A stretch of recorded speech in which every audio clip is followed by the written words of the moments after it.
अक्सर हम एक शब्द सुनते हैं प्रदूषण, पर क्या कभी सोचा है कि इसका असली बिल्कुल सीधा साधा मतलब क्या है? आज हम इसी को समझने की कोशिश करेंगे, बहुत ही आसान तरीके से। तो चलिए शुरू करते हैं। तो आज हम क्या क्या जानने वाले हैं। सबसे पहले समझेंगे कि प्रदूषण आखिर है क्या।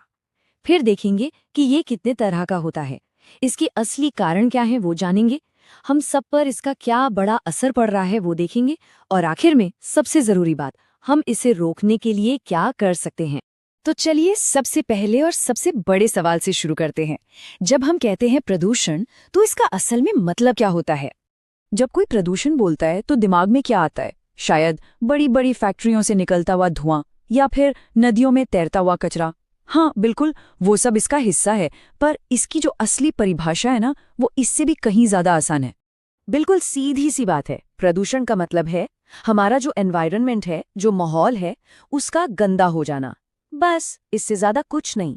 जब भी कोई भी नुकसान पहुंचाने वाली चीज हमारी हवा, पानी या जमीन में मिल जाती है, बस वही प्रदूषण है। तो ये तो समझ आ गया कि प्रदूषण है क्या, लेकिन ये होता कितने तरह का है। चलिए इसके 4 सबसे आम प्रकारों पर एक नजर डालते हैं। सबसे पहले वो जिसे हम शायद रोज महसूस करते हैं, वायु प्रदूषण यानी एयर पोल्यूशन। ये तब होता है जब हम जिस हवा में सांस लेते हैं वो जहरीली गैसों से भर जाती है। देखिए, कारण बहुत साफ हैं।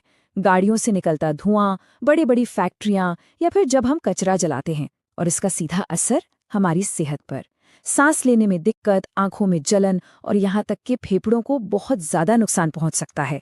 अच्छा, हवा की बात तो हो गई, अब आते हैं पानी पर। जल प्रदूषण ये भी उतना ही खतरनाक है, क्योंकि ये सीधे उस पानी पर असर डालता है जिसे हम पीते हैं और इस्तेमाल करते हैं। और ये होता कैसे है, सोचिए। फैक्ट्री का सारा केमिकल वाला गंदा पानी, प्लास्टिक जो हम इधर उधर फेंक देते हैं, और सीवर का पानी, जब ये सब हमारी नदियों और तालाबों में जाता है तो नतीजा क्या होता है? हमारा पीने का पानी खराब हो जाता है। पानी में रहने वाली मछलियां और दूसरे जीव मरने लगते हैं। और हाँ, इसी गंदे पानी से कई तरह की बीमारियां फैलती हैं। हवा हो गई, पानी हो गया। अब बात करते हैं जमीन की, हमारी मिट्टी की। मिट्टी का प्रदूषण सीधे सीधे हमारे खाने की थाली तक पहुंचता है। जब खेतों में जरूरत से ज्यादा कीटनाशक डाले जाते हैं, या फिर जब प्लास्टिक और दूसरा कचरा जमीन में दबा रह जाता है, तो वो मिट्टी की उपजाऊ शक्ति को खत्म कर देता है। इसका असर ये होता है कि फसलें खराब हो जाती हैं, और जो थोड़ी बहुत उगती भी हैं वो हमारे लिए जहरीली हो सकती हैं। और अब आते हैं चौथे और आखिरी टाइप पर, एक ऐसा प्रदूषण जिसे हम अक्सर नजरअंदाज कर देते हैं, ध्वनि प्रदूषण यानी नॉइज पोल्यूशन। लगातार बजते हॉर्न, लाउडस्पीकर का शोर, मशीनों की तेज आवाज, ये सिर्फ कानों को चुभती नहीं है, इससे सेहत पर भी बुरा असर पड़ता है। लगातार सिर में दर्द रहना, नींद ठीक से ना आना और धीरे धीरे सुनने की ताकत का कम हो जाना, ये सब इसी का नतीजा है। तो बात साफ है, प्रदूषण हर जगह है और सब कुछ एक दूसरे से जुड़ा हुआ है।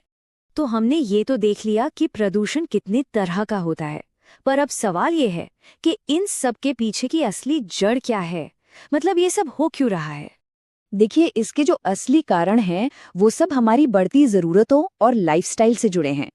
आबादी बढ़ रही है तो रहने के लिए जगह चाहिए, जिसके लिए जंगल कट रहे हैं। हमारी ज़रूरतें बढ़ रही हैं तो ज़्यादा सामान बनाने के लिए इंडस्ट्रीज लग रही हैं। सड़कों पर गाड़ियां बढ़ गई हैं और प्लास्टिक का इस्तेमाल तो बहुत ज़्यादा बढ़ गया है। ये सब मिलकर प्रदूषण का एक बड़ा चक्र बना रहे हैं। तो इन कारणों का असर क्या हो रहा है? ये असर सिर्फ हमारे शहर या देश तक नहीं है, ये पूरी दुनिया पर पड़ रहा है। चलिए देखते हैं कि इसका बड़ा असर क्या है।